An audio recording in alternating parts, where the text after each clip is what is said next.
Good day and welcome to the Strong Ambition Podcast. I'm your host, Ron Qualley, and we're going to dive into a real good mindset episode here. Now, I would love to talk about the bodybuilding as I just finished up the bodybuilding last weekend and it went very well. I got 4 medals, 3 golds, and a bronze. But I also don't just want to keep talking about bodybuilding and keep ranting on my own. What I plan on doing is having a few other guests on to talk about the bodybuilding experience. So I want to do a debriefing episode with not only my coach AJ, which we're actually going to be doing a whiskey barbells episode, so it's going to be really fun. It's going to be long. We might even do it as a Facebook Live. So that will be a very comprehensive one in a few weeks.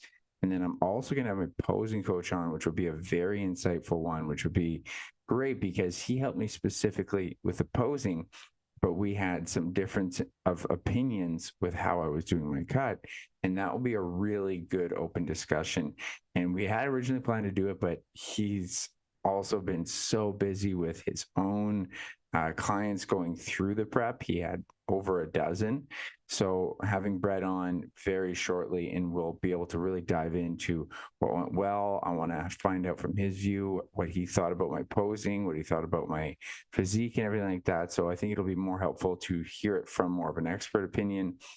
And this week, I want to give you something tangible for you, very specific. And I've been sitting on this for so long because this interview goes way back to the start of COVID. So Jason Brooks is a performance psychologist. He was on episode 4, and he's a brilliant man, amazing speaker, great person. And in this discussion, he came on for a group call with my clients. I've been sitting on this nugget for so long. All my clients, it's like a mandatory listen. And I want to share it with you. I just feel like I shouldn't hold back all this beautiful knowledge that Jason Brook offered me and my clients. And I got to tell you, there's so many golden nuggets in here that I used throughout this prep, throughout all of my mindset over the last few years. I constantly quote him from this exact little presentation he gave us, and it was really just him talking. It's not like he had any like Microsoft Word or PowerPoint or anything. He just went off on so many amazing mindset strategies. So this is extremely helpful because this talks about both exercise and nutrition consistency, like trying to have adherence over the things that you find difficult. And he has so many amazing tools, just straight up tools and strategies that you can implement yourself. So I guarantee you, you're going to really enjoy this. And you're probably going to have like, oh man, I'd like to ask this guy this question. Well, this was an open group call. So my clients asked questions at the end, including myself. And so this has probably your question answered. So we dive right into a real cool conversation as well. You'll notice once I introduce him that he's just going to be going off and you're not going to have great context right away, but he actually just tells the story of a client.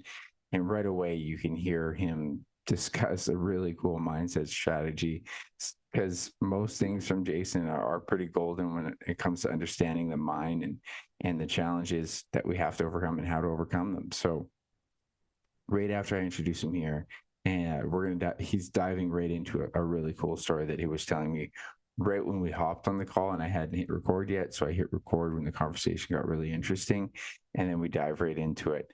And he goes off for over 45 minutes, and then we go into 30 minutes of just the questions, the Q&A section, which was, again, extremely helpful. So I don't want to, delay anymore because there's so much for you to listen to. This is something I've needed to share with you as a listener for quite some time. So I'm really glad that I have an opportunity to do it. So without further ado, here is Jason Brooks.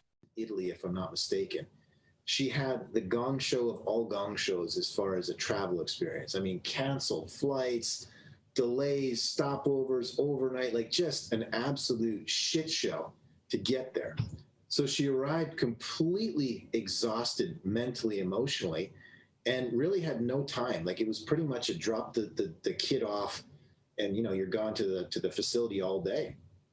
And because she was so tired mentally and emotionally, she didn't worry about anything. You just go out there and I guess I'll just give it a go. And you know where this is going. she had an incredible performance, one of the greatest performance of her career, because there was almost no emotional and mental energy left to worry about anything. And so all that was on display was just her skill. It's amazing how if we can reduce that interference, with which 99.9% of the time, the interference, right, is us. There's a great quote about performance. Performance equals potential minus interference. If we can identify the way in which we interfere with our own performance, man, that's half the battle. That's well said. Yeah, that's awesome. You know, it's funny. We just kind of dove into great discussion, and I didn't hit record yet, and so halfway through that, I got that. So I'm glad I got that quote in there. You know, we got a good handful here. So if you want, I think the floor is yours, my man. And if you got any screen or anything like that, let's hop into it. Yeah, technology scares me, so I go low tech. All you got is me. There's probably some way to put slides and shit up here, but bear with my voice for a half hour, and we'll get to any questions that you all have. So, first of all, I mean, I can't see all who's on the thing, but thanks for joining us on a Sunday. We appreciate that.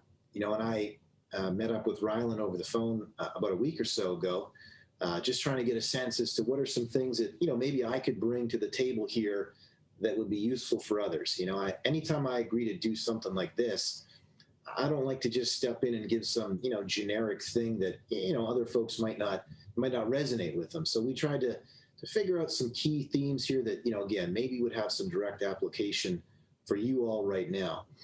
And I guess the two main things we came up with was consistency.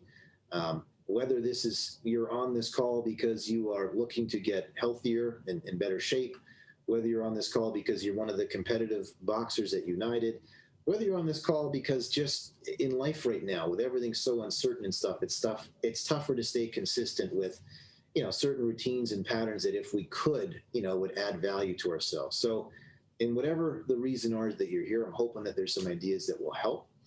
And when I think of myself and my work here, 20 years working in performance psychology, you know, a lot of the same themes come up from time to time as far as what is it that both facilitates being consistent and what is it that as human beings, we do a great job of getting in the way of ourselves with. What are some of the habits and behaviors?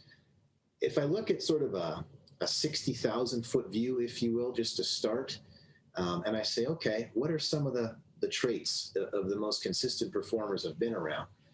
The nice thing to say, I guess, right out of the gates is that they're not special. And that's good, because if they were, it'd be tough to be something that we're not. They're not. You know, they don't have some special magical ability. They weren't blessed with some strain in their DNA that makes them better to stay consistent with things, whereas we can't. They're just regular folks. And I would suggest that what it comes down to more than anything is they prepare in certain ways that help facilitate staying consistent. You know, they don't just get ready for, if it's the workout we're talking about here, okay, at 5 o'clock, I have to be ready to go work out. No, at the beginning of the day, they're already planting the seed of the kind of workout they're going to have. They have a plan in place. They know that at 5 o'clock, they're going to be battling against fatigue. They've put out fires all day in their jobs or in their lives. And so they don't just allow themselves to wait until 5 o'clock to flick the switch. They're feeding themselves a constant a stream, if you will, of thoughts and emotions throughout the day, reminding themselves that in spite of how fatigued they're going to feel at 5, they're going to feel amazing at 6:15 after the workout. And in spite of what my mind is going to be telling me at 5 o'clock, you know, we could do it tomorrow, this, that, they're prepared for that voice, and they have a plan to stay consistent and do the right thing that they should do anyway. So again, they prepare across all domains, physically, mentally, emotionally, and that preparation fuels the confidence that allows them to feel like they can do important things, you know, goals that they have, but also to stay consistent with those things. The other thing I think they do, just again, is sort of a broad level perspective on it, they stay meaningfully connected to why the thing they want to do is important to them. And I'll get into a bit of a deeper dive into that later, actually almost right away. But it's another important concept. And then I think the last thing is that they engage with their experiences perhaps in a different kind of way. As I said to you, obviously they get ready ahead of time for the things that can come at them. things that could pose obstacles, things that could, erode some of their momentum or confidence. They don't wait for those things. They get ahead of those things emotionally and mentally. But they're also very good at breaking down their experiences after the fact. So, if you've had a hard workout, what are some lessons you can draw from that to be even better next time? If you're stuck in a training rut, getting ready for a big fight and it's not working for you, break your training down. What are some areas that I can focus on tomorrow? Something specific that if I put my attention there, I could get, a few runs on the board, as they say, to get a bit of confidence back and poke through maybe a mini hurdle or obstacle. So again, those three things are really important. What are we doing to prepare across all domains? How are we staying meaningfully connected to why all this work to become healthier or a better fighter or a better professional is worth it? And what can I be doing with my experiences to draw the lessons from that and apply them to be even better next time? And at this point, people go, that sounds great. So what is the how-to? Give me the 5 steps to consistency. What's the blueprint? Slide it my way. And I appreciate that. I mean, we're going to talk about some how-tos, if you will, for sure. But how is not the most and first important question. I mean, it comes next. But again, as I said to you, a more important first question is to answer that why piece. Whatever you're looking to commit to, are you committing to it for the right reasons? And the plan that you have in front of you to commit to it, is it something that A, you can stick with, and B, that you'll want to stick with? Because if Rylan handed you the greatest training program in the history of the world, okay, its value is not on the paper. Its value is in terms of your ability to execute it. And that's where most of us fail. And I like to use this example. I mean, I can't see anybody on the call here. If people have their videos on, it would be even better. But I'm sure every single one of us has some story in our lifetime of, let's say, purchasing some piece of exercise equipment, the ab roller, the thigh master, the whatever it is, that is now sitting in a box in our garage or a shed somewhere collecting dust. And probably people are smiling because we've all done that. Or we signed up for a membership that we went twice for in January and never went back. And you go, well, what happened? The ab roller, did it not come with instructions? I mean, could you not find YouTube videos or Facebook communities with people posting workouts? Of course we could. So the problem as to why it didn't work for us was not how. It wasn't a matter of learning how to do it. It's because at the first point of resistance on the inside, that was stronger than our best laid intention. So our reason for doing that was perhaps not anchored deeply enough to withstand against the natural resistance that life provides us, but more importantly, that we provide to life. And so along those lines, if we can get clear on the reasons as to why pursuing good health or becoming a better fighter or leveling up in my relationships or my business, whatever it is you want to do, if I can stick to a reason that's clear and stronger than the bullshit that can get in the way, the bullshit of life, like I said, or the bullshit that we bring to life, then I'm in business. And if I don't have that, again, the best laid plans are not going to matter because they're going to hinge on my ability to stay consistent. So anchor your motivation first, if you will, with a strong enough reason to do the thing. And, I always tell people sometimes being good at something is not enough. That's not a strong motivator. I'm really good at shoveling snow. I would not want to do that all the time, right? So being good at something is not good enough. There has to be a deeper sense of meaning and purpose as to why doing an action, committing to your health or something like that, has a stronger gravitational pull than not. And we'll get to what can get in the way of the not right now. I think when I work with people and, we try and work through some of the barriers, in this case, it's like, so what gets in the way of being consistent? And look, people can all identify very legitimate, credible reasons that I'm sure most of us would say at various points are behind our inability to stay consistent. We have busy work schedules. We have, multiple roles that we are taking care of in our life. We're a professional, we're a father, a husband, a partner, a wife, a whatever. We have other things pulling on our time. Maybe we have kids who are in other sports, etc. So yeah, we all have busy schedules. We have competing roles and responsibilities. All of those things are real. all those things are true. And yet, if we allow those things to be the thing that prevents us from pulling a few threads on those narratives that keep us from doing the kinds of activities that we should, if we could dive into those a little bit further and say, is that really what's keeping me back? Or is it that I constantly remind myself of those things? And it's the constant reminding myself of those things that convinces me there's nothing I can do. And that's the reason I don't push past those barriers.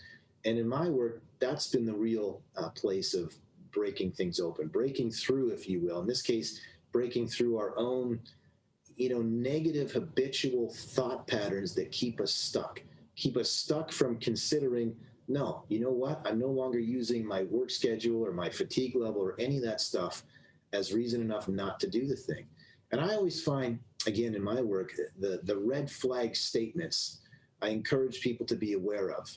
If we find that we're perseverating on our circumstances, I'd like to be doing more online workouts. I'd like to be, doing the stuff United's doing, more consistently, but I get all these things going on and COVID and all the rest, and there's nothing I can do. As soon as you hear yourself say, and there's nothing I can do, that is a red flag that says, whoa, stop. There's some internal resistance here that has me effectively convinced that I don't have any adaptive capacities to push through my current circumstances. And oftentimes, maybe at a rate of 99.9, that is absolute bullshit. We are always able to change ourselves in important ways if we cannot effectively change our external circumstances. And as soon as we allow that perspective, now we go in the driver's seat in terms of being on offense, feeling like we can effectively change our life in meaningful ways, whether it's sticking to an exercise program or something different. And so, there's so much talk these days about habits, right? It seems every other self-help book has habit in the title. It's a strange time. It seems it has habit in the title, the F word in the title, and then some combination of millionaire. That just seems to be that most of the self-help books these days are of that theme. But anyways, habits, are certainly a big kind of buzz theme. And habits are great. I mean, you show me someone that has good habits, and I'll show you someone who is, more in control of important goals and dreams that they have for themselves. Good habits help support us becoming and doing the things that we want. And obviously, bad habits do the opposite. And so I get to encourage people to start consider their inner dialogue, right? The things we say to ourselves, about our circumstances. Start to view that in terms of habitual thought patterns. And then step back and go, what is the way in which I'm talking to myself? How is that, training me to view my current state of circumstances? If I tell myself enough times there's nothing I can do, then I'm not going to try to do anything. I'm giving myself sort of a psychological out. So again, if we can be, step one, aware of the inner dialogue that's sort of percolating in my mind at any given time, it is an important first step. There's various research studies that show the average person entertains somewhere between 20 and 70,000 thoughts a day. And I always say to people, if I could hand you two clickers, and say, okay, left-handed clicker, it's just a counter. Every time you allow yourself to entertain thoughts that are distracting, that are self-limiting, that are fear-based, that are perseverating, that are making yourself feel weak or incapable, just click here. Conversely, when you allow yourself to entertain natural thoughts about how, limitless your prospects are, what you can do, what's right in front of you, all your goals and dreams, etc., what you're capable of, click here. If you're during a pandemic where we're dealing with a lot of fear and uncertainty for 8 months, you can appreciate we probably have far more, what we'll call negative clicks than the opposite. Every single one of those thoughts is sending a direct message to your subconscious about who you are, about what is actually possible, and about the nature of the things in front of you and what degree of control you might have. And so it becomes vital that we are speaking to ourselves in ways that facilitate experiencing what we want to. And secondly, again, if we're struggling with motivation, if we're dealing with, all the complicated feelings that society is going through right now, when we're in a constant state of that, just darkness, let's call it, what do you think the natural orientation of our thoughts becomes? They start to drift quite naturally more to the negative. And so again, now more than ever, under that set of conditions, I am likely to be viewing myself and my circumstances from a skewed perspective. And that skewed perspective is another thing that can sort of keep me down and keep me stuck. So when that voice starts to speak to us, and we all have that voice in our friggin' head, reminding us how we're too busy and too fatigued and we'll start next month and all those things, but we have to be able to detect that voice and do a few important things with it. I always view that voice as a signal. You can put it in an image. I mean, there's a great book called The War of Art by Stephen Pressfield, and he describes, Round's giving a thumbs up. He describes that voice in our head as the voice of resistance. And I like that. I mean, I like anything that we can put into an image such that, when that voice is chirping at me and telling me I can work out tomorrow and, you've had a very busy week and there's nothing that one lost workout will do. Yeah, that's possible. But is that my true intention, or is that voice trying to, keep me from doing the thing that I should, giving me an easy psychological out or what have you? If I can see that voice now as a signal, oh, it's not me, it's the voice of resistance, I can step back and actually have a conversation with that voice. And so it might sound crazy, but one of the things I would encourage folks on this call to do when that happens, if you can catch yourself, and you don't even need to wait for that. Just name a worry that you might be having right now in your life. I don't care what it's in relation to. But step back and ask yourself, what is that thought or sensation trying to tell me? What does it think that it needs? What would I need to be able to transcend it or push past it?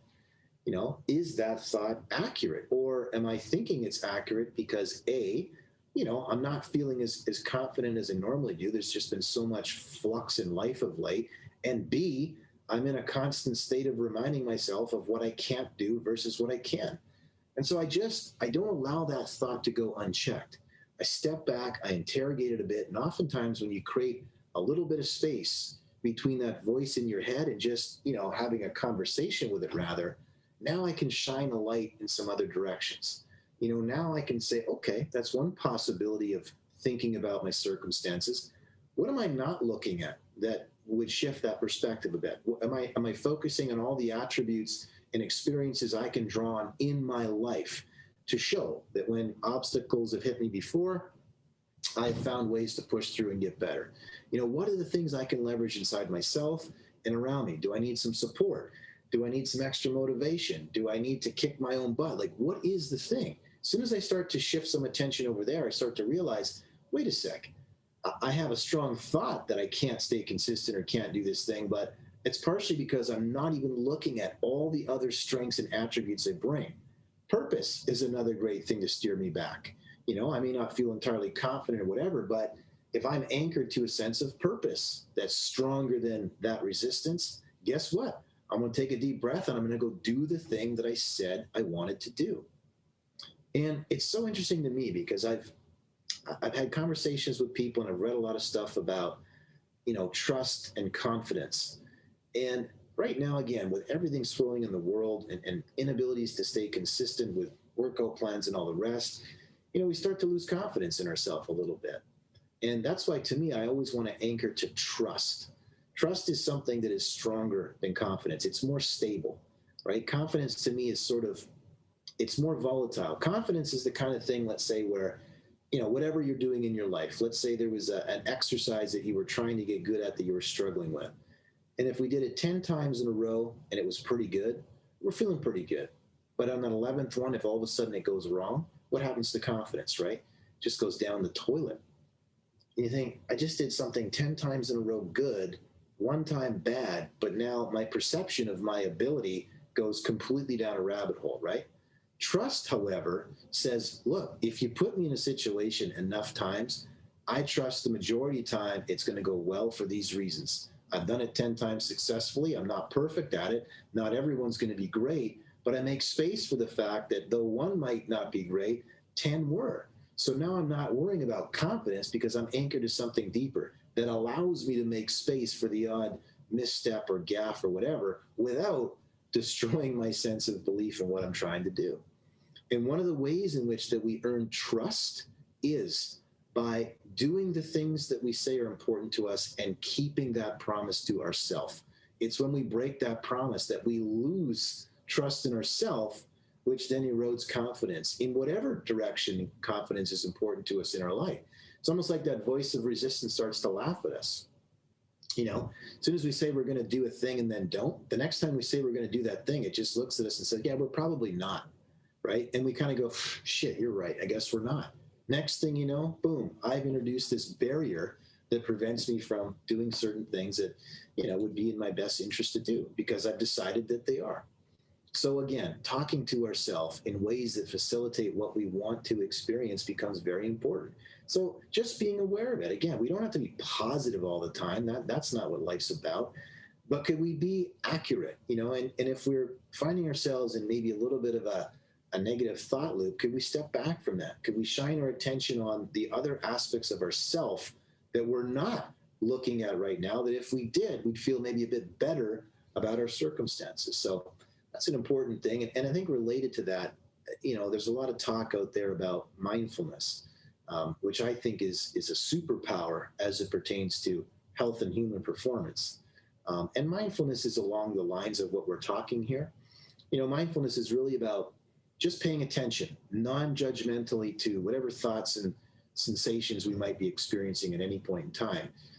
Like the book, The War of Art and Resistance, suffering comes when we either resist or attach things that are happening, that are just happening, we can't control. You know, how many people here are working themselves in a tizzy about COVID and case numbers when you go, why are you worrying about case numbers? Unless you work in the ICU, what are you worried about case numbers for? You know, you're looking for reasons to add suffering to yourself by focusing on something you can't control. Why don't you focus on what you can control? Take care of yourself, wear the mask, wash the hands, et cetera, right?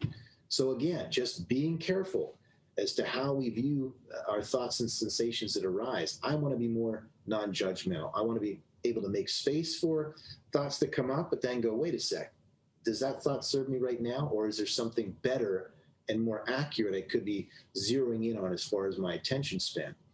And the nice thing is, when you adopt that kind of an approach, we don't have to fight whatever negative or worrisome or distracting thoughts come our way. We're human. We're going to have those moments. I don't have to fight something if I am able to be aware of it, make space for it, and then not attach to it. I can acknowledge it and then shift my attention otherwise. And there's a great example of which in my own life. So my wife and her family have a summer cottage that they go to. And several years ago, she was out with her mother on their porch, and they heard a sound coming from the bush. So, you know, it kind of piqued their interest, and they looked outside, and there was this adult skunk and a bunch of little baby skunks just kind of walking across their property. And, you know, they thought, this is amazing. You know, it looks so cute. And, you know, this cool act of nature unfolding right in front of you. And so my dad was an outdoorsman. He liked to hunt and fish and all that sort of stuff. And so the next time my wife had seen him, she brought that story to his attention. And so as she was telling him the story, he's almost stopping her midway. And he says, listen, he says, if you want me to take care of that for you, I can. He says, if not, I could lend you a gun and you could take care of that yourself. And my poor wife was horrified. She kind of recoiled and said, or, you know, we could just let them walk by again. And it's like, that's mindfulness. We don't go to kill our thoughts or crush our thoughts or eliminate the thoughts. We just have to be aware enough of them to see them, but not attach, not resist. That's when we reduce our suffering, is by not doing that. And so there's another strategy I recommend that's sort of a mindfulness plus, if you will, because being aware of the thoughts and not attaching is a good first step. But now, what can I do to shift my attention in a better direction? And this brings me to a great strategy it's a guy who does what I do, and he lives in the U.S. His name's Trevor Moad. And he works with some really high performing athletes. I would say on his roster of clients, he has a lot of the top NFL quarterbacks, Russell Wilson, you know, people of that ilk. And so he has this principle that he talks about called neutral thinking, and I freaking love this principle. And the idea of neutral thinking is this. I mean, first and foremost, if we look at positive versus negative thinking, I don't think anybody here would disagree that if we could somehow, be awash in a sea of more positive than negative thoughts, I don't think there's many people here who would suggest that that's not a bad thing. The problem is life can make it really tough at times to think positively. And so, we can try and force positive thoughts at a time where we don't feel that, or we could try a different strategy, which is his. And his belief, and mine is too, after 20 years of doing this, if we can just get to neutral with our thinking, we are golden. But what I didn't know, and that he sensitized me to, is that's not just, to me, an instinctive thing to do, that the neuroscience supports it like you would not believe. And so in his work, what he has come to shed light on is that negative thoughts are 10 times more powerful than positive thoughts. And so you can 10x your current circumstances, not by trying to think yourself from a negative place to a positive place. That's, for a lot of us, that might be too big of a leap. And maybe an inauthentic leap, someone who's dealing with, maybe they've lost their job or something. Hey, think positive. Hey, F you. I don't got a job right now. Like that, there's not much I can do to make that leap of faith. But if I can get to neutral, I've already made my circumstances 10 times better. And so practicing the art of getting to neutral, and neutral thinking, what I like about it too is this. It kind of builds off the principle of, good performers don't make their situation worse. They're always trying to make it better. And so, again, if I can get more in the habit of neutral thinking, which starts with acknowledging the circumstances as they are, not positive. It's like, hey, what's happened to me right now sucks. I'm struggling to find motivation to do my workouts. I'm hating the fact that my training for fighting is being done in my living room via Skype. I'm hating the fact that these other things are happening in my life. I'm not going to pretend. I'm going to be honest with myself and state the situation as it is, okay? Step one of neutral thinking. But then I'm going to shift my attention and I'm going to execute on some behavior that I get to control after that instantly puts me in a better direction. That behavior can be to choose a different thought. It can be to execute a different behavior. The behavior might be to say, in spite of the fact that I'm not feeling up for this workout right now and wish I was doing anything other than, but I'm going to do it. I can say the thought, allow myself that moment to acknowledge what I'm really experiencing, but then be guided by behaviors that support me from doing the right thing. I can tell you another personal story. Rylan, you'll appreciate this one, being a trainer. So sometime this past year, my wife and I made the lifestyle switch to work out early in the morning. And it was partially because, my schedule's all over the place. And this was a window that we could be certain of, that we could protect for ourselves and have, quality time together. So we get up at 5:20, Monday to Friday. And like I said, we've been doing this for almost a year now.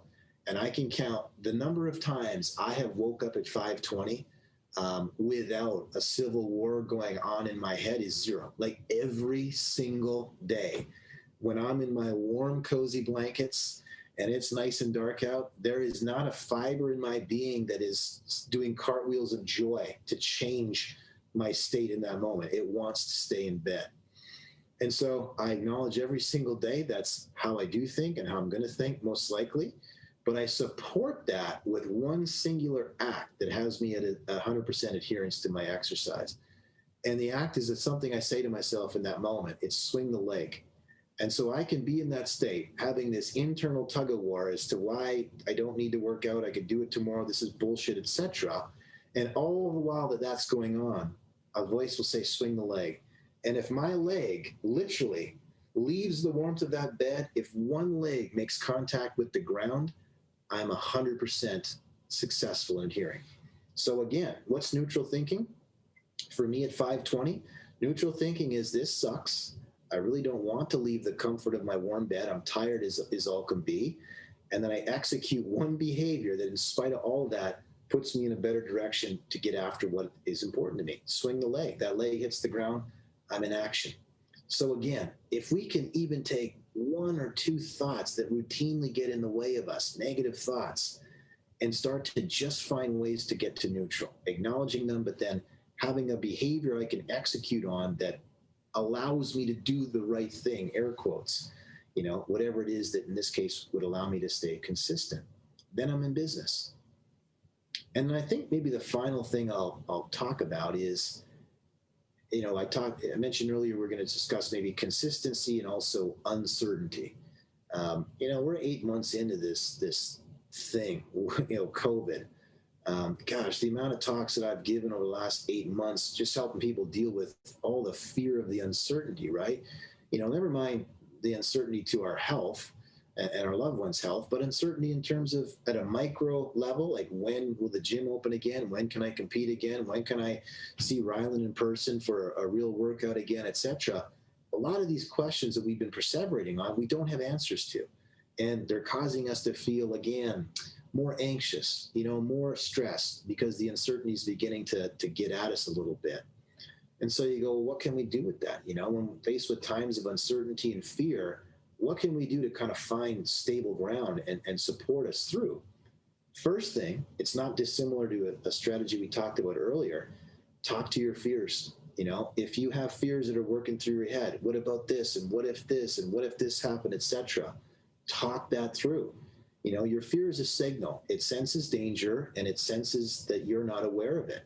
So again, step back and have a conversation with your fear. What do you think that it needs? What's it trying to tell you?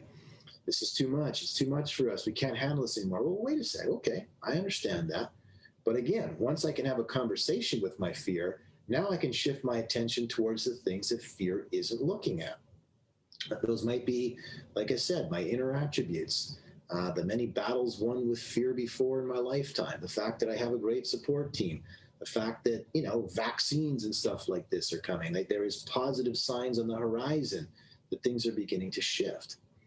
Fear, the best definition I've ever heard of it, is that fear is need announced. It's like there's a voice saying we need something. So what is it that we think we need? If we can give ourselves what we need, we're in business. But oftentimes what we just need is to be reminded of what fear is not looking at. And fear is not looking at all the other things inside of ourselves that we bring to every moment of our life, that if we were attuned to that, we'd feel much better about our circumstances. Again, our inner attributes, our sense of resiliency, our support systems, our ability to work hard, our dreams, staying anchored to important dreams that are stronger than a momentary, pause in our lifetimes as COVID has been. There are things that we need to do to go on offense in times of uncertainty. We can add certainty to our situation. That's a great antidote to uncertainty. So again, what are the things I can be certain of? I can be certain I got a great family behind me. I can be certain that in summertime, I can't wait to have a great time at the lake with all kinds of friends and not have to worry about this shit again. What can I be certain of? In times of uncertainty, put some of your friggin' attention there. That helps. It helps us feel a little bit more in control and a little bit better able to do certain actions that, again, are not standing still. When you're facing uncertainty, the tendency is to just stand still. It's like being in a fight and it's like what Floyd Mayweather does to people, right? He breaks you down and has you to a point where you're just stuck because you feel like anything you do, he's going to have the counter. And in that position, you're just a sitting duck. Now he can do anything he wants with you. We got to go on offense here. Yeah, there's a lot of stuff we can't do right now in life. ... So what? What can we do? Now more than ever, we need to focus on those things, because focusing on what I can't do is causing me all sorts of misery and stress. So put your attention on what you can be certain of. Also, if there are fears related to what ifs, as I said earlier, my suggestion to people is that is also fear signaling a need for something. It's saying, oh my God, what if I get sick? What if my family does? What if my job doesn't start up for months more? Anytime you see or hear what if fears, don't let them hang there. Most times we say those things and we don't answer the question. It's like we leave our brain hanging. You can help yourself right now and your nervous system by actually answering the question. What if I got sick? What would you do? Work backwards from that now. The great Stoics, and that's a group of philosophers that I really admire their works. They were masters at emotional preparation. They would purposefully step into future events that were really difficult. So for heaven's sakes, if a loved one was to pass away, if they were to, lose their authority in some way, and if that was a concern they had, they wouldn't hope that it didn't happen. They would say, my God, what would happen if it did? And they would put themselves there mentally and emotionally ahead of time and say, holy crap, that would bring me to my knees. What's the first thing that I could do to find stable ground? Who could help? What's the thoughts I need to be secreting? What's the plan of attack that I would need to bring to that situation? And in doing that, in working from the worst kind of scenarios backwards with a plan, oddly enough, it increases our sense of confidence and peace of mind, because the what if concern now gets replaced with a if this happens, then here's what I'll do. So whatever those what if fears are, work them through with some sense of a plan, such that you don't have to worry about what if anymore. And then, like I said, by and large, it's a matter of just putting your attention as best as you can on what you can do, not what we can't do. That's the source of the suffering. That's the source of the resistance. Acceptance is not passive. Acceptance is freaking hard. It takes courage to accept that in spite of what's going on in the world right now, there's so many things I wish I could do but can't. And I'm not going to fight or resist and make myself, more stressed and more anxious and more upset by focusing on those things. I'm going to adapt. I'm going to figure the workaround. I'm going to look forward to the next boxing session, Zoom class in my living room in my underwear. Like, I'm just going to do that for myself, because it is something I can do right here and now that none of the uncertainty out there prevents me from doing if I choose to do so. And so if we do all of these things with some degree of consistency, it is the small things that are available to us right now. Taking better care of the thoughts I allow into my mind. That extends to what I allow into my mind as far as media and all the rest. If I can recognize the way in which negative thoughts really conspire to make me feel even worse about my circumstances, they shut down openness to try and figure out what's the workaround. How can I transcend that? In spite of what I can't do, what can I be excited about? So being aware of those negative thoughts and at least trying to get to neutral. If I can learn to be readier for the fears that come at me and talk to them and see it as a signal now that reminds me that when I'm feeling fearful, I'm usually not focusing on all my interpersonal strengths and supports. So now the fear reminds me to take a look there and you go, okay, you're right. Whew, there are some things here I can leverage. I'm not completely helpless here. And just to stay connected to that instantly makes us feel a little bit more confident and a little bit more in control of what's going on. And stay connected to that sense of purpose. If you show me, I think it was the great Viktor Frankl, who I'll paraphrase, said something to the effect, show me someone with a strong enough sense of purpose, and they will endure any set of circumstances that can arise. And whether that is, again, staying consistent with our training during COVID, distractions, whether that's staying consistent as we're trying to become a better boxer to compete, or any other area in your life, these ideas can help. So that's all I had for you guys. I think, we wanted to leave it if you had some questions at the end here. I got a bit more time, so happy to answer any questions. Again, thanks for making some time, and thanks for setting this up, Ryan. Well, this has already been amazing. I got a lot of notes here. If for you guys who are in the chat here, please put some questions in. But if not, I'm gonna be real selfish and I'm gonna throw some at you, because I got a ton of stuff. I could keep this going all day, but some amazing stuff. I really love how you frame so much of this. We've had a lot of talks, but you always have a little bit extra for me. And so what I do want to talk to is, and I'm going to keep this very relevant on people who have problems similar to myself and all similar to each other. And that is like, what I like, and I'm trying to coach people on it, and I even have to coach myself on it. And that is when you're in the middle of dealing with, say, a problem behavior that in some way could be, I almost say has addictive qualities, whether it could be someone watches TV too much or eats too much food routinely, but you're watching yourself perform something that you shouldn't, or you're just kind of falling into this hole. Like, what's the kind of advice to manage these moments and to prevent this slope from completely controlling you? I think it's a few things. I mean, there are some certain fundamental blocks as far as, so being aware, obviously, like if I am aware when that's happening, at least I have the opportunity to do something different. If I'm not aware, then how can I course correct that? So awareness is the first part. Now, then you find people in a situation where they're almost worse. Okay, I'm aware, and yet I still can't make myself do the thing I should do, right? I think, which is more what you're saying. So in situations like that, I think there's a few things. Number one, that to me is a matter of standards. So I'm experiencing a level of comfort in that moment that is preventing me from doing something that's aligned with what I want in my life, but that probably I think would make me feel uncomfortable in some way. You know what's easier than doing a workout? Not doing a workout. You know what's better at sometimes than pushing myself to be disciplined with my eating is to not. And if I'm in a COVID condition where, again, there is no urgency for anything, then nothing becomes important to do at any point in time. And I start to feel stuck. And so for me, it's like I step back and I review the standards that I want to have for myself in my life and see those opportunities to do the right thing, not necessarily as, okay, make the right food choice. No, it's not that. To me, it's like that right food choice represents honoring the person that I want to be. And I earn that person one conscious choice at a time that's aligned with doing the things that would allow me to feel more of that. So upping your standards, I think, is a really important thing. And related to that is, again, reconnecting to that sense of why. If the reason to do the thing that I deep down want to do speaks stronger to me than the resistance that's going to keep me on the couch, I will persevere and I'll push through and I'll do that thing. If we lose sight of the reasons why, and resistance is a mofo. It's very good at providing us really legitimate reasons as to why we maybe don't need to do that thing right now.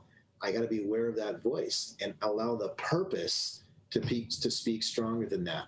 And then the good old thing, like I said, if those two things aren't enough, is to be governed by behaviors. So that whilst I'm bitching and moaning about the fact that I need to make a wise food choice, in the span of doing that, I'm taking a behavior, eating the thing I'm supposed to, and getting that thing done. That's like with me swinging the leg. If I could sit here every single day and try and convince myself that maybe I should be working towards, at 5 o'clock in the morning, my mindset needs to be sunshine and rainbows, that there's nothing better I could possibly think of than getting out of this warm bed. It's like, there's a voice in my head saying, shut the frick up. Like, I don't need that. That wouldn't work for me. I don't need that. I got a behavior that I can execute that when I'm at my lowest, it makes sure that I do the right thing. In the military, they have a saying, do you rise to the occasion or do you want to sink to the level of your training? And sometimes we want to sink to the level of our training, which is to say, I want something other than, my thought or my mood to keep me consistent. That's what swing the leg does for me. So for someone who's struggling to work out, it's like, you come home, it's 5 o'clock, you're giving yourself 1,000 legitimate reasons as to why you don't need to tonight. And even as you're doing that, if you could be putting on your exercise clothes, guess what's going to happen? By the time I'm done that and got my exercise clothes on, and I'm in front of the TV, I might have one last pity party, and then I hit the TV on, and next thing you know, I'm doing the damn workout, right? Behaviors can help get us through. Standards, behaviors, and reconnecting to that sense of purpose. That's great. I really like that. Especially the whole awareness, I think, is so important. And that's something that helped myself is, I knew it, but I wasn't bringing awareness to all the emotions and all the circumstances that go around it. Like it was a behavior, and behaviors tend to be pretty consistent, right? So Sure. I knew I would fall into certain types of foods, certain state of mind, certain time, even the time of the week. And then, like you said, bringing that standard out, even in the moment, and recognizing the consequence. And like you had said, I had to anchor value in a moment that I wasn't normally doing. Yes. Right? We have these emotional states which we will not consider any other alternative emotional state. But if you then consider that, like, for example, your swing the leg comes in because you've been through it enough times that you can reach 615 and feel good. Yeah. For someone to try to reach that 615 and feel good the first time, there's nothing to anchor that, right? And so you at least get that little reward process out of it. And then when people have, like, these problem behaviors, Yeah. if you're not trying to think of, hey, you'd feel better and you could anchor this emotion in this scenario, and you almost have to, it's like a tool. It's like, you got to remember you have this emotion you can use in this state. So I really, like you say, it's really that assessment of that emotional state. Yeah. Trying to really understand. You got to have a self-assessment of it. You can't just be like, this is something I do. And it's coming at it from two layers that can actually mobilize us. If I'm stuck in a certain emotional or thought pattern, if I can summon a higher emotion, wow, that's a great way to get me to do the thing. So again, if I'm struggling to do a thing, I can't. Let's say I wanted to eat more consistently healthy, and I'm having that moment of choice. It's at the end of a long freaking day. I'm tired. I'm stressed. I'm feeling, residue from the day, and I go to the fridge, and I told myself I'm going to eat healthy and all the rest. And there's the celery sticks, and there's the cheesecake. So I mean, in that state, my resistance will be strong. Steering me towards making what would be deemed the improper food choice. And if in that moment, all I see it as is a food choice, resistance has got me right where it wants it. If I could catch myself and say, that's not a food choice, because the answer to the question, in terms of the overall progress of my weight loss plan, does this one particular moment matter? No, it really doesn't. I can just choose to be better the next go round. And, if I'm looking at health as a long-term thing, like, there's no one moment that matters. And that's true. And resistance knows that and will prey on that. So I can't see it as that. I have to see it as something bigger, something that speaks to a deeper meaning inside of me, something that says, no, this is an opportunity, again, to honor the person I'm really working hard to become. And equally, a chance to not betray the person I'm trying to become. And if now that is on the line with, in this case, one micro food choice on a given day, in a given week, in a given month, I'm much more likely to find the leverage to do the right thing. Yeah. So emotion can move it, or behavior can support it if the emotion is still struggling. As I'm complaining about not being able to eat the cheesecake and I'm wolfing down the celery, mission accomplished. It's like where I say swing the leg, it's just like eat the celery. Like, just, I don't care what you're thinking, just get it done. Yeah, no, I really like that. The action over conversation is by far the best. Robin has a wonderful question here, and this is great for, I think, anyone when it comes to conditioning, and especially for the boxers that are on the call here. And she's wondering about how to push through when your body and mind are screaming no, especially in that last 20 seconds, that third round kind of thing. Like, what are some tactics to develop that inner kind of voice a little stronger when you don't want to, but you got to push forward?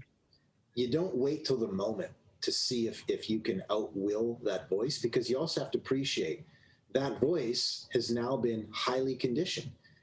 It's to the point now where wherever Robin gets to that point in her training, right, that signal reaches a certain threshold of arousal that makes me go, whoa, this is too much. I don't think I have anything left. Then I start to get fearful. Then I start to get anxious. So I have to be priming that voice in my head long before that moment. So I'm spending time before I get to the gym, reminding myself, hey, I'm going to get to that point come the third round. I know that I do. So when I do, what's the goal for the day? When that voice comes up telling me that I can't, there's nothing left to give, I got no energy left. Can I see that voice as, again, the voice of fear, and just challenge myself to push past by 5% in whatever way pushing past 5% would do? Because there's two things that are happening. It might be that you're at the literal end of your performance capacity, but there's always usually a 20 to 30%, what would you call that? Wiggle room, reserve that is more to do with the mental parking brake that I'm executing in myself. Again, if I tell myself with enough conviction, enough times, that when my heart rate gets to a certain point, that's it, I got nothing left, I'm not going to consider that I do. And I'm going to be readying myself at the first instance of that arousal. It's like I've trained my mind, okay, this is where we shut down. This is where we have nothing left. Well, is it really the case that I don't? Or have I convinced myself over time that that's just all that I have? So being aware and priming myself ahead of time before I get to the gym, reminding myself today's goal is when I get to that point, can I take a deep breath and push a little bit faster? Can I push back a little bit against those thoughts? Can I remind it that as much as I feel there's nothing left, maybe there is. If I could just be open to try, maybe there's something more I could give. I'm reminded of when I saw the Terry Fox exhibit. I think you and I had this discussion, Ron, I'm not sure, but I saw the Terry Fox exhibit in Winnipeg several years ago. And there was one thing, there's a lot of things there that I found really moving, but there was something, there was a newspaper article, one of many that was on display there. And in it, the journalist was interviewing Terry Fox outside of his van on a day that he was about to set off for his run. And on the van, it had 2 counters. Interesting, we're talking about counters before. And of course, it said, miles completed and, miles still to run. And the reporter said she was looking at these 2 counters and she felt intimidated. Like, whatever, 1,200 miles ran and frickin' 3,000 more to go. I have no idea how long Canada is, but just intimidating as frick. And so she looked at those things and she said, Terry, like, how do you not look at those every single day and just be like overwhelmed by it, thinking, good Lord. And he said, well, I don't think of it that way. He says, you want to know what my goals are every single day when I set off for my run? And she said, yeah. She said, okay, well, they always mark it on the side of a road near a telephone pole. So he says, when we retrace the opening, the starting position for me on any given day, the very first and only goal and only focus I have is, can I get from this telephone pole to the next one? And he says, as I'm approaching that next telephone pole, I'll have an inner dialogue with myself that says, do we think we have it in us to push for the next one? Yeah, we do, great. Then I'm committed to the next telephone pole. And as I approach that one, the same sort of thing. And you know where this goes. You string together enough frickin' telephone poles, you got 26 miles. It's the same thing pushing through this barrier. When I catch myself, that voice telling me that's it, I got nothing left. Can I take a deep breath and see, do I have 2% more? Like 2% more? I know from science, Robin, that we probably have 20% more, but I appreciate that it might take my nervous system and my mind some convincing. It's been convinced that that's the point, we have nothing left. What if I decided to allow myself to push past that by 2% tomorrow, just to see? That might mean, having more energy for 5 more seconds. I don't care what it is. But then slowly, the next week it's for 10 more seconds, and then it's 30 seconds, and then a minute. And then, wow, I can even exert at a higher intensity because I'm not allowing my mind to be the regulator to stop me from seeing if I can push past that. We earn that trust that we can exert more by showing ourselves in small ripples that in fact that is the case. Yeah, that's, I think just when you said it off the bat, that was probably the one thing that I've always found is like, it's training how it comes out of that voice of resistance. It's training it, right? Yes. And it's like when you have an opportunity, and I do with most of my clients, I give you guys opportunities like, hey, this one we got to push. And, I even frame up like our conditioning intervals. Like, we're not just kind of doing this, like you do these intervals. And it's like, that's especially when fighting. I always frame this up for like almost every brand new boxing class I have. And I say that fighters are defined by their willingness to fight fatigue more than anything in themselves, because, everyone can throw punches, but everyone gets tired. Not everyone fights when they're tired. Yep. And so it's like, it's reps and reps and reps of making sure that resistance voice gets answered every time that you possibly can in some way, even if it's a little bit. I like this framework I came up with one day. I was running on the treadmill and it was getting tough and it was getting hard. And I asked myself, is this what it takes to stop you, or is it more? And that little discussion, I was like, no, I got more. And I love that. That does for you, sorry, Ron. It now puts you in control. You're on offense psychologically. No, I'll decide if this is the end for me, not some patterned voice in my head that's been led to believe that this is where I give myself the out, right? How would I ever become good at anything if I can't push past that? And again, it's seeing that inner tug of war in that moment, not as, oh, this is the sign of weakness. It's like, no, thank you, resistance, for showing me what my perceived limits are. Because if I can push past that a little bit, I'm going to train myself to feel even more confident that I can do more. And again, not in a quantum leap kind of way, but slowly building up the confidence that I can do so by pushing a little bit extra each and every single day and being ready to do so, being ready for that voice that tells me I can. You know, one of my clients, she's a professional triathlete. And the very first time that she qualified for the Kona Ironman, which is just, I can't even begin to describe what a psychological challenge that is. I mean, you know, the Ironman distances themselves, it's like a 2-mile open water swim, 100 and something odd, I think, mile bike ride. And then you finish with a leisurely full marathon. And the Kona race is notorious because it's super humid, it's super hot, it's super challenging in the water. So, I mean, it is the biggest test that they face. And so when we were gearing up for it, you know, it takes probably around 9 hours that she's going to be on the course, punishing herself. Can you imagine in that set of conditions what your mind will be telling you for probably 8 hours, 59 minutes, and 10 seconds of that experience? Whew, it can be a dark place. Every reason why: it's too much, it's too hot, it's too windy, we're too slow, it's this. I mean, if we are not ready for that voice, we're not going to be able to do the thing we want to do. And that's what our preparation was. It's not about stamina or tactics or any of that stuff. It's like, how will we meet those thoughts throughout the 9-hour experience of that course? Because if we can manage those effectively, we'll stay focused, we'll stay loose, we'll flow through the thing and get the goal done. And she did, for what it's worth. But that was the key. Getting ready in advance. We know that voice is coming. It's like, what are the odds, Robin, that voice is going to come to you next time you hit that point in your training? 100%. Great. Now we know it. What can we do to be ready for it? Yeah, no, it's that training mindset.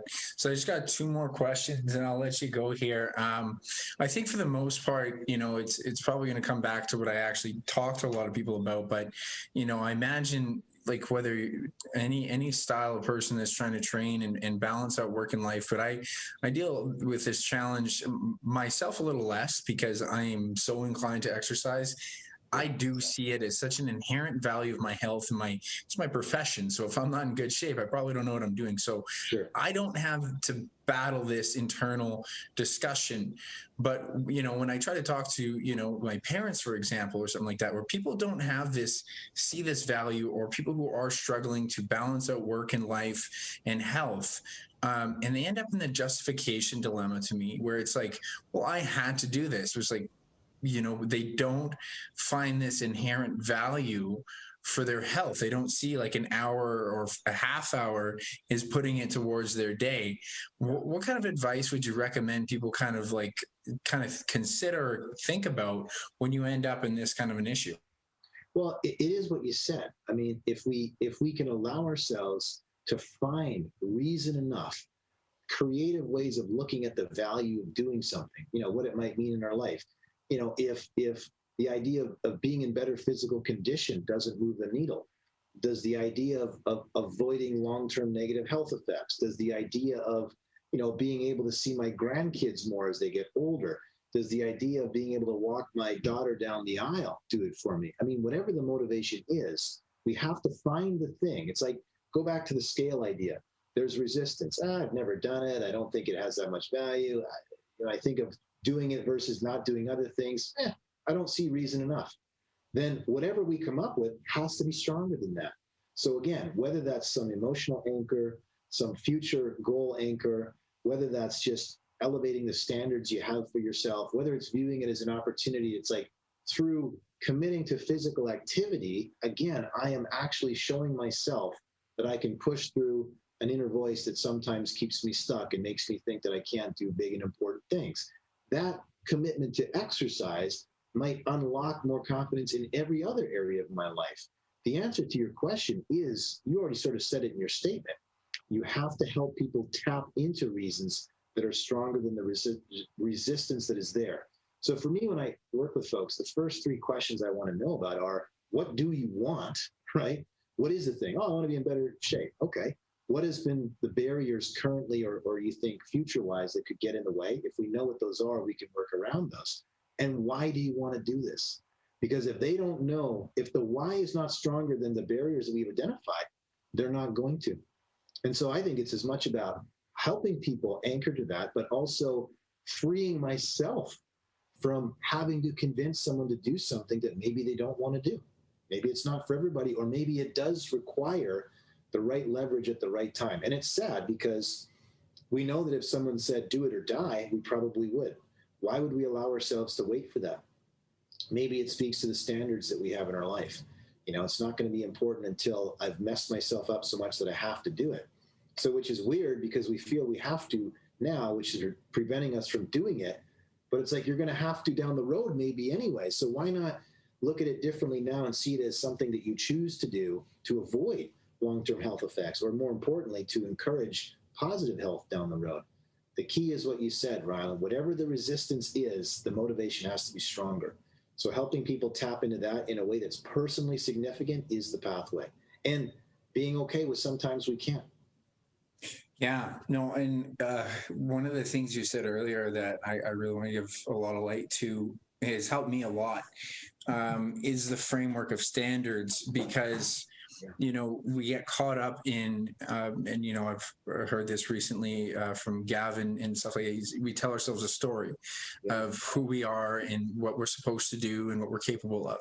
Yeah. And, he always says, so first off, do you know that to be 100% true? Who are you when you believe in? Who are you when you don't? And then I took it a step farther, and I've talked to a lot of my clients about this, and I say, you're trying to create a future version of yourself. Yeah. It has to start today.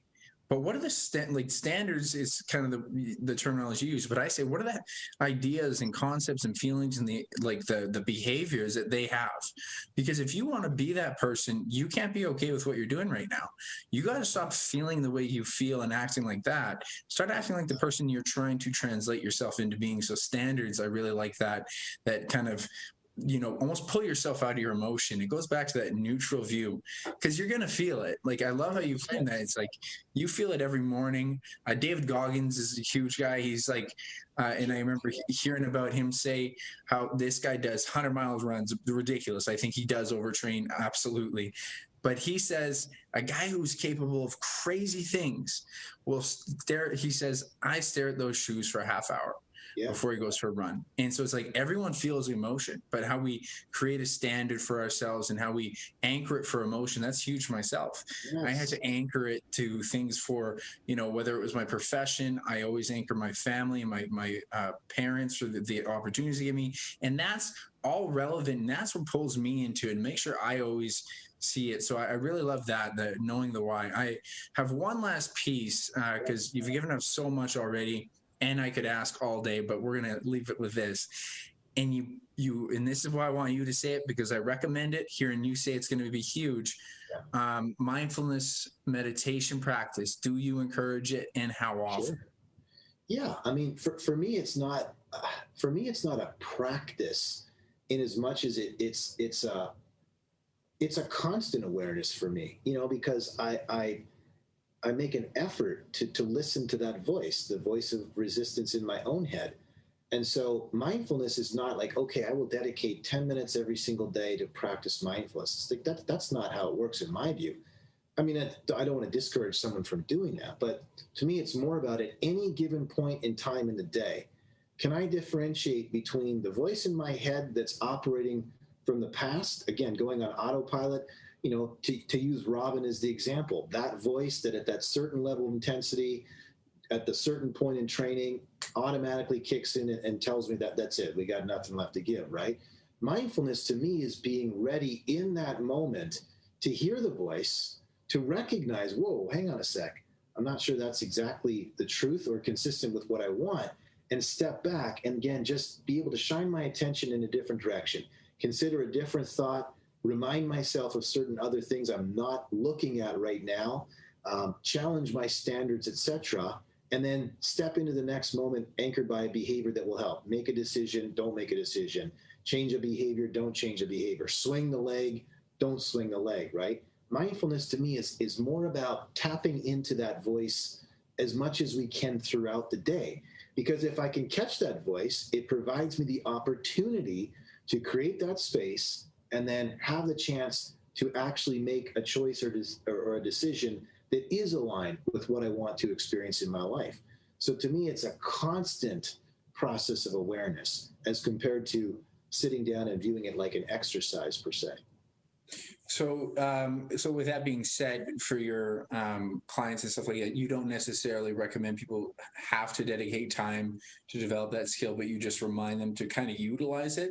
No, I would, to your point, Ryland, sorry. So what I would say is to start getting used to it. Pick a worrisome thought, pick a distracting thought. You know, Robin's example is a good one. And I hope it's okay we're using this example. It's just a great example. Any of us could come up with one that's personal.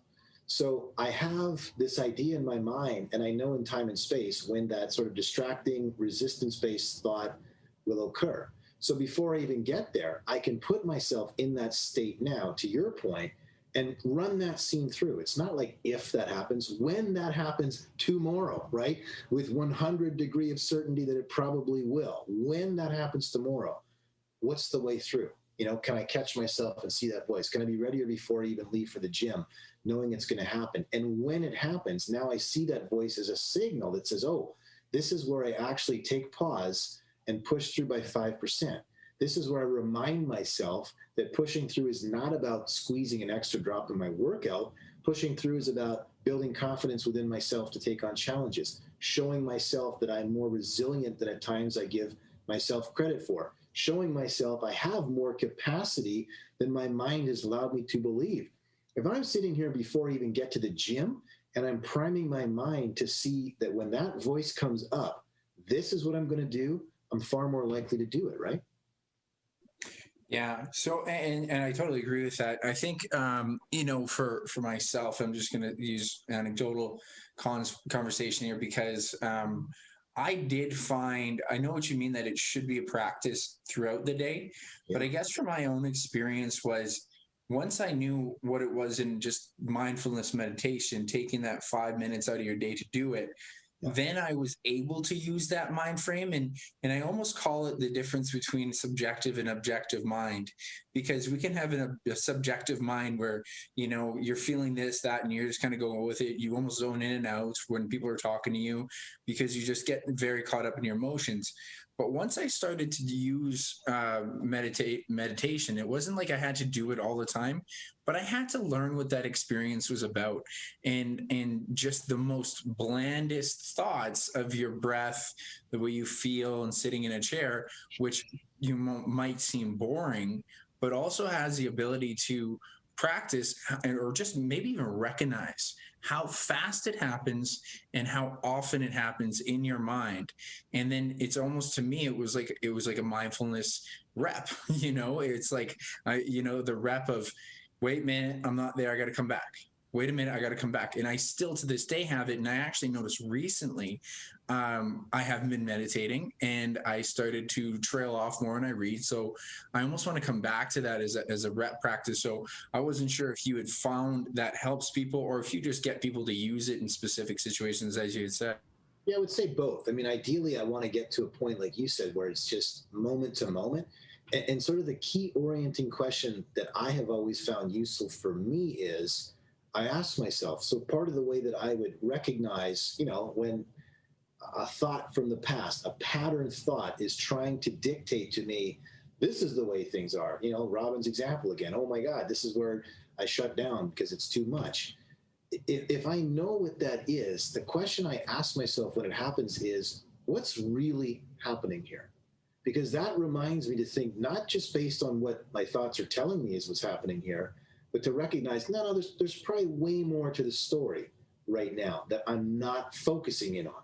So what's really happening here when my mind tells me it's too much and I can't go through is that there's internal resistance blocking me from even considering what it might be like to push through ever so slightly just to show that I can. And if I know that that's what's really happening, then I go, so then the answer is not to listen to the voice and succumb to it. The answer is to use that message as a signal to, in fact, challenge myself to push 2% further. So now I've converted it into something that is useful by virtue of being aware of it and recognizing what I can do to course correct. Yeah, you know, just so everyone's watching this book he's talking about, Stephen Pressfield, Yes. you basically got to read it. Like it's so golden. And like, I mean, it basically does talk to you about your inner dialogue. Actually, ironically, is telling you what not to do, even though it's what you should do. It's like, it sounds so simple, but the way he puts it so poetically, and he puts it in such an amazing way that he creates a spiritual attachment to it. And it almost makes sense the way he frames it, because he really attaches it to the inner artist, to the inner ability to do beyond what you're normally capable of. So without going into too much detail about that, but it's a must read. Thank you so much, Jason. I do like to ask a little bit about yourself. If you have any info you'd like to plug. And, I mean, one of the questions I like to ask, I did this to Ryan, and I'd like to do to you, just because I'm fascinated with your realm and stuff. And as I told you, I'm going to be doing a podcast. It's about people who live ambitious lives. What's got you living ambitiously right now? I think just the recognition that I can always be better. I mean, I was asked one time in a podcast interview, what would be my life's bumper sticker, so to speak. And I thought, well, that's a really neat way of saying it. And one of my mentors was fond of saying something that when he said it, I said, yeah, I got to steal that. That's me. And I guess I try and live my life by the mantra that always gratified but never satisfied. I appreciate all the opportunities I get to do things that I do. And I love when I'm doing it. And if I experience some sort of a success or positive result, I'm happy and grateful. But I'm kind of on to the next thing. I mean, and the pursuit of being better is not out of some obsessive drive to need to prove or any of that. It's just, why wouldn't I? In the time that I have, I like what I do. I enjoy pushing myself to get better at what I do, because when I do those two things, I'm more effective at what I do, which allows me to support, people even more strongly. So that's that's the connective tissue for me right there. That's what drives the bus. I love it. You might like my saying I came up with, and it's not the pursuit of happiness. It's the happiness of pursuit. Wow, that's cool. That's really cool. Yeah. Again, thanks so much, Jason. Just so you guys, thanks for joining us on a Sunday here. Yeah, and it's Dr. J Bro, right, on Instagram? Yeah, that's right. That's probably the best one to get me at. I'm not really on any of the other platforms. So, yeah, Dr.Jbro at Instagram. And, if people had other personal questions or something that they wanted to float by me, just get my contact info through Rylan here. Thank you again to Jason Brooks. Man, I love that conversation so much. And it was just more of him. It was just more of his speech, his ideas. I have to highlight a few of these things really important for you to value. And there's even more in there. I'm just going to talk about the ones that really hit me and impacted me. So the very first one is control what you can. And, when it comes down to it, that's just been my mantra for years. And he really solidified that, because that is the truth. That's the truth of how you need to manage things. Like, what can I control in these moments? And that's how you take advantage of the moment. Is just like, this is all I have. And so you have to move forward with that. I really valued his red flag statements, because then you're starting to realize that not every thought has to be exactly what you are. It's a red flag statement. It's something that you have to pay attention to and challenge. And that even goes into one of the big ones, was his recommendation of The War of Art. He gave me that years ago, and it is an incredible book that is a must read for every client I work with. Stephen Pressfield talks about this voice of resistance, but basically it's your internal doubt. It's your internal fears. It's your internal idea of I can't, and you have the ability to challenge it. Think of external resistance. Think of, this weight is really heavy. Can I handle it? And so many people don't realize they can do more reps of that weight. They're just not used to pushing past it. And so internally, same thing. You have a voice of resistance. What if you could push past that voice? I'm actually tired today. I don't want to go to the gym. What if you could have pushed past that? You just need to be willing to challenge the voice of resistance, realizing it doesn't have to be you. And that's going to continue to have this compound effect, because you continue to challenge it. You can continue to question it. And that goes into the neutral thinking and swing the leg. Again, one of these things that I just never forgot from this whole conversation was just, do the action that yields momentum, that basically silences the negative voice and the voice of resistance. My mantra for 2023 was intentionally moving, because I've been using that practice for a long time, and it's been more and more and more effective. And during my bodybuilding prep, it was immense for me to know, just move to the next, because you're constantly tired. Getting in and out of chairs in the last month was honestly tiring, but I had to get up, move to the next task. And I always tell people, like, kind of think about why people are running for, like, or joggers. Long distance runners are at a set of lights and you see them kind of jogging on the spot. This is because they need momentum. And if they stop, they're going to realize how tired they are. And that's just how it feels. And when you stop between tasks, you probably notice during work, it happens in a work day where it's like, yeah, I done that task. It's like, well, I don't really want to get into this next one. But the sooner you do, the sooner you get momentum, the sooner you're immersed in that task, and the more work you do. And you're actually not even thinking about how tired you are. And so the swing the leg is like a momentum starter. You think about the start of a train, like it's just like, it got to get going. It's just slowly. And then once it's going, it's hard to stop. And swing the leg is the very first part of that. And I just can't reiterate enough, try it. Like, remember, it's just the momentum, which will take pushing past that voice of resistance at the start. And once you're moving into it, once you're in it, whether you're just going the motions to go to the gym, going the motions to start cooking the right food, going the motions to do the thing that you don't want to do, until you're immersed in that task and you realize that was the right choice. And the more you do that, the better you get at it, and you realize that voice of resistance is nothing. And that priming the voice against resistance that he talks about was huge for me too, because this was the conditioning question about pushing really hard at the end of a cardio session or something like that. But they kind of are, again, the same thing. But I love his idea of like 5%. Like, it's such a simple concept to put in your head. And think about that within nutrition or training, right? Just, when I was actually on a treadmill right after that, I'm like, okay, I can push a little harder.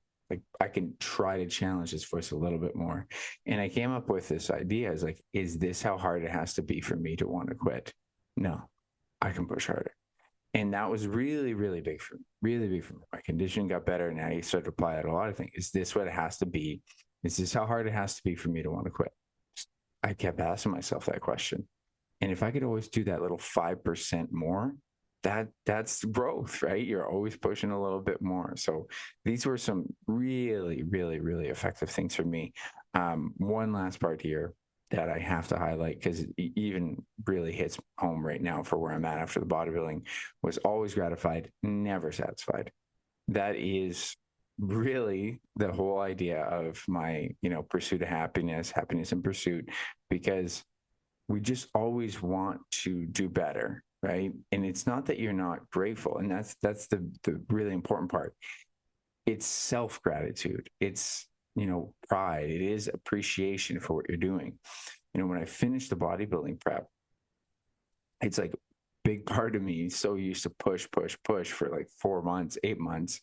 I got to do better. I got to do all this stuff. And then for the weekend to actually just be like, hey, like, you did it. Like, you got your medals, like, you did great. And it's like, part of me wanted to just be like, hey, what do I got to do next? But I had to sit in that gratitude and give myself credit for what I did, and to give myself an opportunity to experience that happiness, but also be excited for, all right, I'm really excited to know what else I can do. Because if I could do that with bodybuilding, and I like bodybuilding, I love weightlifting, I love the discipline, all that stuff, but I don't love posing. And if I can do that with something I don't even totally love, what else can I do, right? What can I do that I really start to love and enjoy? So for me, I'm thinking about the powerlifting. We'll see what different avenues we go, and I'll talk about that in more podcasts in the future. But it's such a valuable statement to be like grateful for what you can accomplish, but you don't have to be satisfied. As far as you as a person, you want to continue to grow. And I will always hate it when I hear people talk about going past their prime and, I'm older now, I can't do these things. It's like, be plastic with what you think I believe in plasticity, which means growth, like growth mindset. And the mind has plasticity beyond the years that people are aware of. I mean, I'm turning 35 right away, and I do not feel like I'm literally in the best shape of my life. Like I'm getting better. And it was always that people believe that in the 30s you peak. And I am getting stronger, I'm fitter, I'm smarter. And that's, the always gratified, never satisfied, always trying to find some form of growth. So I hope that really hits home with you. I hope all these different ideas and strategies are things that you can apply immediately. And I would recommend that you save this. Definitely share this podcast. Okay. Because like of all the podcasts, I say, hey, share it. This one is valuable. There's like, again, I should have put this out sooner for you as a listener because it's so valuable. I make sure all my clients listen to it. So definitely share it, like, subscribe, all that stuff. But save this, come back to this because there's so many important discussions. Go get the War of Art, download it on Audible. It'll change the way that you think about pushing yourself. And I guarantee you these things are going to make a difference in your life. So thank you so much for listening.